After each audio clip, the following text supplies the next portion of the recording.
बिस्मिल्लाहिर्रहमानिर्रहीम। शुक्र अल्लाह के नाम से जो बड़ा मेहरबान और नहायत रहम करने वाला है। अस्सलाम वालेकुम, welcome to my Shahzadi YouTube channel and today our topic is non specific immunity and specific non specific immunity या स्पेसिफिक इम्यूनिटी, या फिर हम इसे नॉन स्पेसिफिक डिफेंस और स्पेसिफिक डिफेंस भी कह सकते हैं। सबसे पहले हम डिस्कस करते हैं नॉन स्पेसिफिक डिफेंस, यानी वो कुछ डिफेंस जो कि नॉन स्पेसिफिक होते हैं।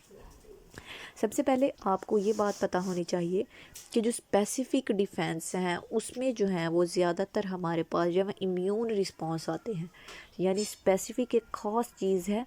वो एंटर होगी तो उसके जो रिस्पॉन्स होगा, तो यहाँ फिर इसे हम secondary as a secondary response भी कह सकते हैं कि जो एक खास चीज़ एंटर होगी तो जो हमारा क़ुव्वत मुदाफ़त वाला इम्यून सारा सिस्टम है उसका जो रिस्पॉन्स करेगा that is called specific defence. लेकिन अगर हम नॉन स्पेसिफिक डिफेंस की बात करें तो इसे हम फर्स्ट लाइन डिफेंस रिस्पॉन्स भी कह सकते हैं। किस तरह से, जैसे कि अभी हम डिस्कस करते हैं तो हमें पता चलता है इस बात का। सबसे पहले non specific defence are those general mechanism that are inherited as a part of the innate structure and the function of each organism.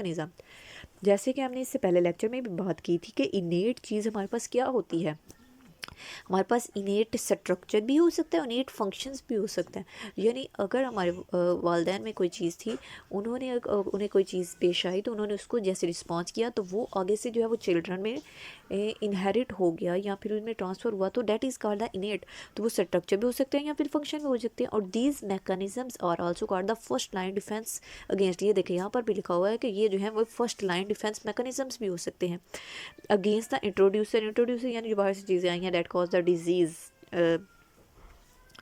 और ये जो है ये करते हैं। और नॉन स्पेसिफिक डिफेंस में ज़्यादातर कौन कौन सी चीज़ें आ जाती हैं, जिसमें हमारे पास बायोलॉजिकल बैरियर्स आ सकते हैं, यानी इन्फ्लेमेशन हो जाती है फैगोसाइटिस, यानी अगर कोई चीज़ आई है तो वहाँ पर आप देखें आपको कोई इन्फेक्शन होता है तो वहाँ पे सोजिश हो जाती है, ये भी आपके एक डिफेंस का हिस्सा है, यानी आपका इम्यून सिस्टम वर्क कर रहा है। फैगोटाइसोस कोई बाहर से चीज़ आई है और उसे खा लिया गया है, that is called the biological barriers में आ जाता है। इसके अलावा केमिकल्स भी बैरियर्स होते हैं, केमिकली यानी बैरियर होता है रोका हुआ है किसी चीज़ को, इसमें हमारे पास एंजाइम के रिएक्शन आते हैं, इंटरफिरोन्स आ जाती हैं। इसके अलावा जनरल बैरियर फीवर हो गया, यानी हम ज़्यादातर हम देखते हैं कि हमें फ़ीवर हो जाता है तो हम समझते हैं कि शायद हमारा इम्यून सिस्टम कमज़ोर है या फिर क्या बात है कि हमें मतलब बुखार हो जाता है। इट मीन्स नॉट, इसका मतलब ये है कि जब आपको फ़ीवर हो रहा है तो आपके जो है वो इम्यून सिस्टम जो है वो एट अ टाइम वर्क कर रहा है, और जब इम्यून सिस्टम और जो बाहर से आने वाली चीज़ जो है वो आपस में फ़ाइट कर रहे होते हैं तो उस वक्त जो है केमिकल्स प्रोड्यूस होते हैं, उसकी वजह से जो है वो आपका टेम्परेचर अप होता है और आपको बुखार हो जाता है। तो बुखार होने का मतलब है कि इट मीन्स आपका इम्यून सिस्टम जो है इस वक्त फाइट कर रहा है और वो ये बैरियर है। इसके अलावा फिजिकल बैरियर आपकी स्किन या फिर आपका मकस मेम्ब्रेन, आप देख सकते हैं आपकी एक स्किन है तो ये भी जो है ये बाहर से डायरेक्ट चीज़ों को आने में नहीं देती, बल्कि ये एक बैरियर के तौर पे एक्ट कर रही है। या फिर म्यूकस है, आपकी म्यूकस ने आपको मॉइस्ट रखा होता है आपकी स्किन को, इसकी वजह से भी आपको इन्फेक्शन वगैरह कम होते हैं। And now we will discuss the specific defences. Specific defences या स्पेसिफिक इम्यूनिटी क्या होती है। मैंने सबसे पहले कहा कि सबसे जो है इसमें जो मेन चीज़ है वो है इम्यून रिस्पांस, यानी आपके इम्यून सिस्टम का जो रिस्पांस होगा डायरेक्टली,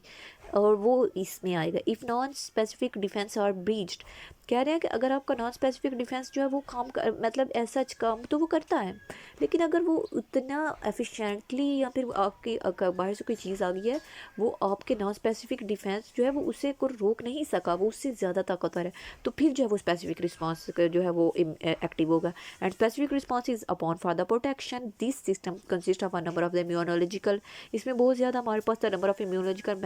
मैकेनिज्म्स होते हैं in which the white blood cells को हम लिम्फोसाइट भी करते हैं। और इसमें जो मेन चीज़ है वो हमारे जो डिफेंस में रोल प्ले करती है वो हमारे पास वाइट ब्लड सेल्स ही होते हैं। वाइट ब्लड सेल्स क्या करते हैं, रिकोगनाइज करते हैं the presence of a particular foreign invader, कि बाहर से कोई चीज़ आई है and act to eliminate them, और वो ये एक्ट करके उसे एलिमिनेट करते हैं, यानी उसे बाहर फेंक देते एलिमिनेट कर देते हैं। और एलिमिनेट करने के आगे से उन्होंने तरीके बताएं किस तरह से एलिमिनेट करते हैं। जैसे लिम्फोसाइट्स में डायरेक्टली डिस्ट्रॉयज एंटीजन, यानी जो बाहर से आने वाली चीज़ है उसे हम एंटीजन बोलते हैं। फ़ौरन कोई भी चीज़ जो आ गई हमारे जिस्म में, फ़ौरन चीज़ इन अ सेंस के फ़ौरन तो हम फ़ौरन अगर हम देखें तो फ़ौरन तो हम फूड भी लेते हैं। इसका ये मतलब तो नहीं हमारा जो है वो इम्यून सिस्टम वर्क करके तो उसके अगेंस्ट वर्क करना चाहिए, बल्कि फ़ौरन ऐसी चीज़ जो कि आपको नुकसान पहुंचा सकती है, that is called the antigen. और जो है ये स्पेसिफिक प्रोटीन्स होती हैं या फिर एक तो ये कि ये डायरेक्टली जो लिम्फोसाइट्स हैं, व्हाइट ब्लड सेल्स हैं, इन्होंने डायरेक्टली जाकर एंटीजन को तबाह कर दिया। दूसरा क्या है कि ये एंटीबॉडीज़ बना देंगे, एंटीबॉडीज़ के ज़रिए जो वो इसको इन्वेडर जो बाहर से है इसको डिस्ट्रॉय कर देंगे, या फिर किसी और तरीके से इसको जो है वो डिस्ट्रॉय कर देते हैं। ठीक है। And overview man a foreign invader stimulate, सब ये है कि एक ओवरव्यू के किस तरह से स्पेसिफिक इम्यून डिस्ट्रीब्यूटर का मैकेनिज्म क्या है या वो किस तरह से जो वो रिस्पॉन्स करता है। सबसे पहले क्या है कि जब भी कोई फॉर से चीज़ आती है, बी सेल्स, ये हमारे पास जो लिम्फोसाइट्स हैं, लिम्फोसाइट्स जो हैं उसे हम वाइट ब्लड सेल कहते हैं। और वाइट ब्लड सेल की आगे से कैटेगरीज हैं, जिसकी कैटेगरीज में हमारे पास दो सेल जो हैं वो बहुत इंपॉर्टेंट, जिसमें हमारे पास एक सेल है बी सेल्स और दूसरा है हमारे पास टी सेल्स। इनकी बहुत ज़्यादा इंपॉर्टेंस है, ये ज़्यादातर इनका रोल जो है ये इम्यून सिस्टम में है। They divide into plasma cells, यानी बाहर से कोई चीज़ आई है और जो हमारे बी सेल्स हैं ये जो है ये डिवाइड होकर इन्होंने क्या करना शुरू कर दिया, इन्होंने प्लाज्मा सेल्स में बना दिए। और प्लाज्मा सेल जो है respond to the invader by secreting the specific, और जो फिर हमारे पास बी सेल्स थे, बी सेल्स ने हमारे पास प्लाज्मा सेल्स बनाए, प्लाज्मा सेल्स ने आगे से हमारे पास एंटीबॉडीज़ बनाई, और वो एंटीबॉडीज़ क्या है वो हमारे ब्लड में गई, लिम्फ्स में गई, और these antibodies are specifically against the proteins. और ये जो एंटीबॉडीज़ जहाँ पे बनी है ये स्पेशल हैं, स्पेसिफिकली इंगेज्ड हैं, किसके अगेंस्ट है, तो हमारे पास प्रोटीन जो एंटीजन आई है ये उसके अगेंस्ट जो है वो वर्क करेगी। तो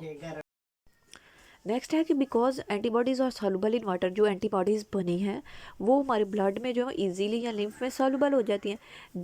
दे प्रोवाइड द ह्यूमरल इम्यूनिटी, और जो कि हमारी एंटीबॉडीज़ हमारे ब्लड में चली जाएंगी यानी लिक्विड में हल हो जाएंगी तो उसे हम इम्यूरल इम्यूनिटी कहते हैं। इम्यूरल का मतलब भी लिक्विड है। द इम्यूरल रिस्पॉन्स आ गई है कि ये किस किस के मेन रिस्पॉन्स किसके खिलाफ होता है। द इम्यूरल रिस्पॉन्स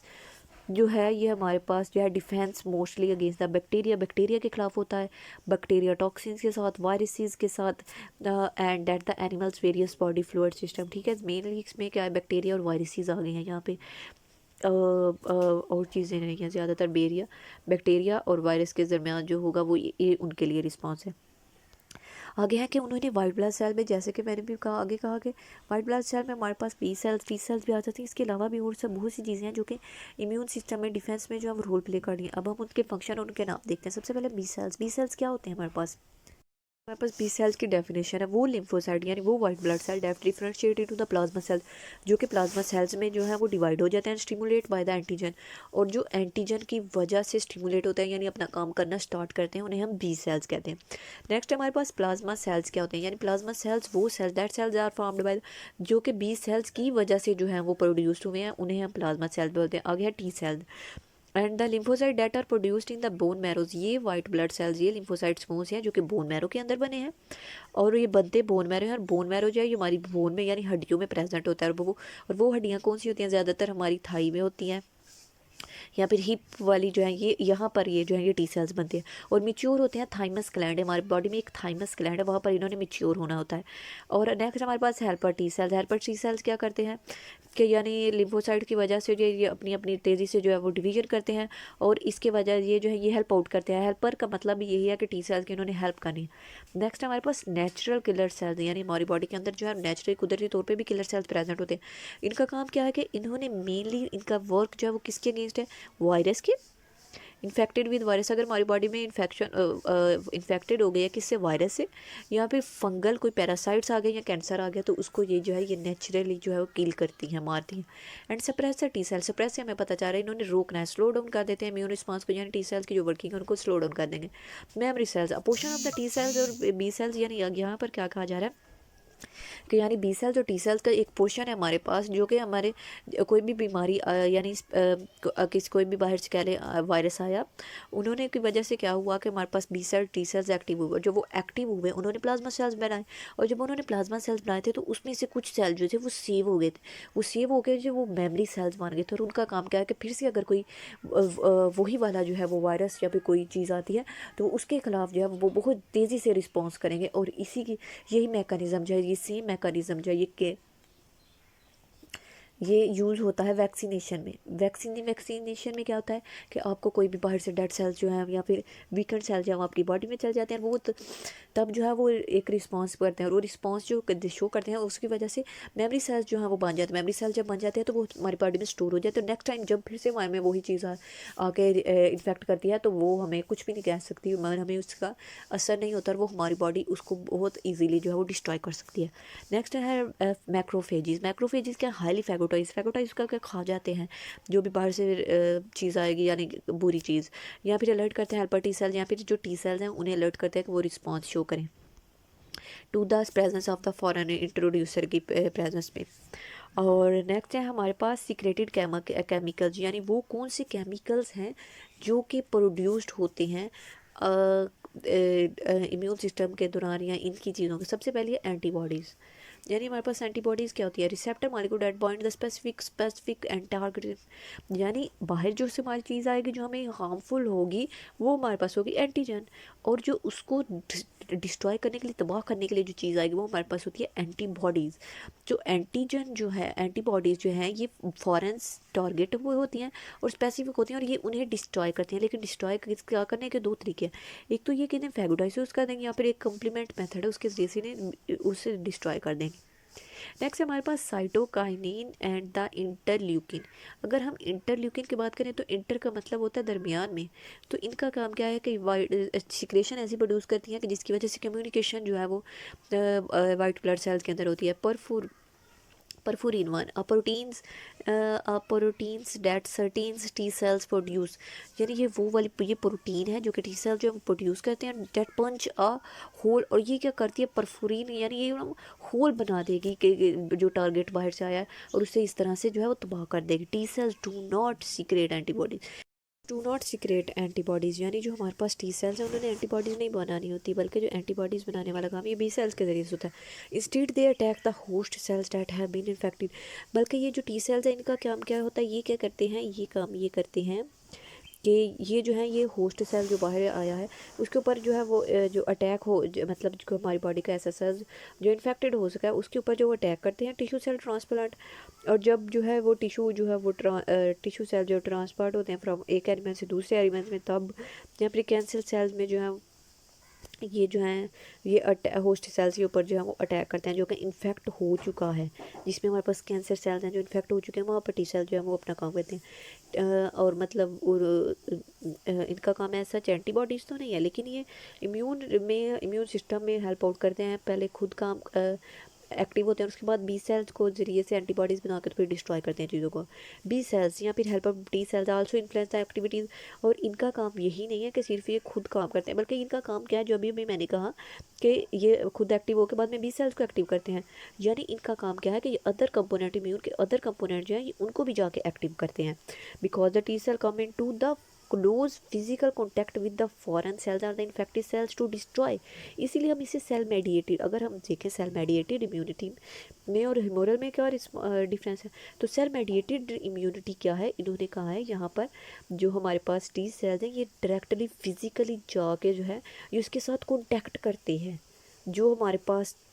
इन्फेक्टेड सेल है उसे तबाह करने के लिए डायरेक्ट उसके साथ जाके कांटेक्ट करते हैं, मिलते हैं फिजिकली, इसी वजह से हम इसे सेल मेडिएटेड बोलते हैं। लेकिन जो हमारे पास ह्यूमरल है उसमें क्या होता है कि बी सेल खुद जाके उसके साथ एंटीजन के साथ इंटरेक्ट नहीं करते, बल्कि बी सेल्स प्लाज्मा सेल बनाए हुए, प्लाज्मा सेल्स आगे से एंटीबॉडीज़ और एंटीबॉडीज़ जाके उसके साथ फिजिकल कॉन्टैक्ट करें। लेकिन जो हमारे पास बी सेल्स हैं ये डायरेक्टली फिजिकली जाके उसके साथ कॉन्टैक्ट कर रहे हैं, और जब वो इसके साथ कॉन्टैक्ट कर रहे हैं तो इस वजह से हम इसको जो है वो सेल मेडिएटेड इम्यूनिटी बोलते हैं। और आज की वीडियो में बस इतना ही। अगर वीडियो अच्छी लगे तो लाइक करें, शेयर करें, कमेंट्स करें, और उम्मीद करती हूँ कि आपको मेरी वीडियो ज़रूर पसंद आएगी। और अगर आप चैनल को सब्सक्राइब करेंगे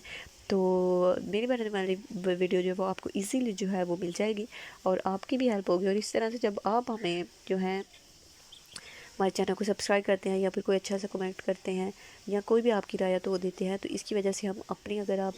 को कोई भी चीज़ आप चेंजिंग देखना चाहते हैं या कुछ भी, तो इसकी वजह से क्या होगा कि हम उस चीज़ को इम्प्रूव करने की कोशिश करते हैं, और जब हम इम्प्रूव होगी तो आप भी को भी आपके लिए भी आसानी होगी, और दूसरी तरफ जो है ये हमारे लिए भी एक मोटिवेशन होती है आपकी तरफ से कि आप हमारी चीज़ को पसंद करें और हम इसे बेहतर से बेहतर बनाएं। अल्लाह हाफिज़, थैंक यू।